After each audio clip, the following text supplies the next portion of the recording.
Bom dia a todos! Hoje nós vamos falar sobre um tema muito interessante. Por que algumas crianças são mais altas que as outras, né? Não é com tanta frequência que se procura o médico endocrinologista pediátrico por causa de alta estatura, né? Na verdade, assim, quando a criança tá alta, a gente automaticamente pensa que tá tudo certo, que tá tudo bem, que não tem problema nenhum, né? E acaba que o endocrinologista ele é mais procurado quando a criança tem baixa estatura, né? Mas uma pergunta muito comum, né? E que algumas das respostas muitos de vocês já sabem, né? Por que algumas crianças são mais altas que as outras, né? Então, o primeiro ponto, que é o ponto mais óbvio, hereditariedade, ou seja, filhos de pais altos vão tender a ser mais altos mesmo, né? Existe uma conta que a gente faz, que é o alvo familiar, que leva em conta a altura dos pais, né? E aí a conta é diferente para meninos e meninas, mas enfim. A altura esperada para uma criança, ela é diretamente proporcional à altura que os pais têm, ou seja, pais mais altos vão ter uma tendência mesmo a ter filhos mais altos, né? Então esse é um primeiro ponto. Outra coisa interessante, né, que aí entra mais naquela parte que pouca gente sabe, né, muitas crianças podem ser altas, né, aí durante a infância e adolescência por causa de alterações hormonais que gerem um avanço de idade óssea. Ou seja, existem alguns hormônios que vão potencializar a velocidade de crescimento da criança, mas que também vão potencializar o envelhecimento da placa de crescimento, né? A placa de crescimento, na verdade, é esse local onde o crescimento acontece, né? Então a placa ela fica na extremidade dos nossos ossos, né? E os ossos longos. E é nessa placa que todos os fatores que vão modificar o crescimento da criança vão atuar.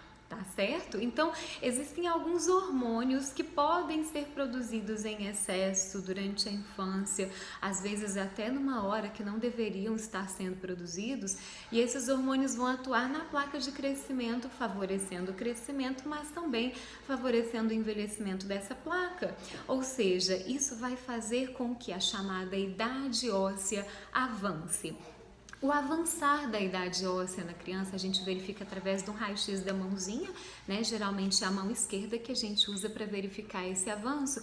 E o avanço na idade óssea, ele vai determinar para nós, né, que nós façamos a comparação dessa criança com uma criança mais velha em termos de altura e de desenvolvimento.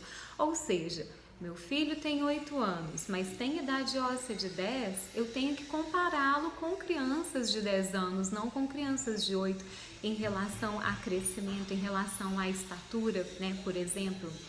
Então, essa idade óssea, ela é muito importante nessa avaliação, né? Porque essa criança pode estar mais alta por causa de algum distúrbio hormonal, muitas vezes que necessite mesmo de tratamento. Então, esse é um ponto, né, importante. Outra questão, né, que é bem mais raro, mas que precisa ser falado também, existem síndromes genéticas que levam a alta estatura. Então, uma criança pode ser mais alta por alguma alteração genética que faça com que ela seja mais alta mesmo. E muitas vezes essas alterações precisam de algum tipo de tratamento, algum tipo de aconselhamento, então isso também é outro ponto importante. Mas o mais importante aqui, e que muitas vezes traz consequências psicológicas para a criança, é que nem toda criança que é alta vai ser um adulto alto. Né? E o que a criança escuta quando ela é alta é: você vai ser muito alto, você vai ser jogador de basquete, não sei o que mais. Então, assim, coloca-se muito na cabeça da criança que ela vai ser um adulto alto, mas isso nem sempre é verdade, né? Então, muitas vezes a criança que é mais alta na infância por causa de um avanço de idade óssea, né? Por causa desse avanço, ela para de crescer antes. Por exemplo, se hoje eu tenho um avanço de 2 anos, depois eu tenho 3, depois eu tenho 4 anos, eu paro de crescer 2, 3 ou 4 anos antes do esperado para essa parada aí do crescimento. E essa parada precoce do crescimento vai fazer com que a criança ali, vamos supor, com 13 anos de idade não cresça mais, o adolescente, né, de 13 anos não cresça mais. E aí isso gera sérios transtornos, muitas vezes, psicológicos para uma criança que achava que fosse ficar alto na idade adulta. Então, isso é uma coisa importante, né? Nem toda criança que é alta será de fato um adulto alto. Ou seja, mesmo que a criança seja alta e que a alta estatura para nós traga, né, esse sentimento de que, nossa, tá tudo ótimo, tá crescendo super bem, tá crescendo muito ótimo.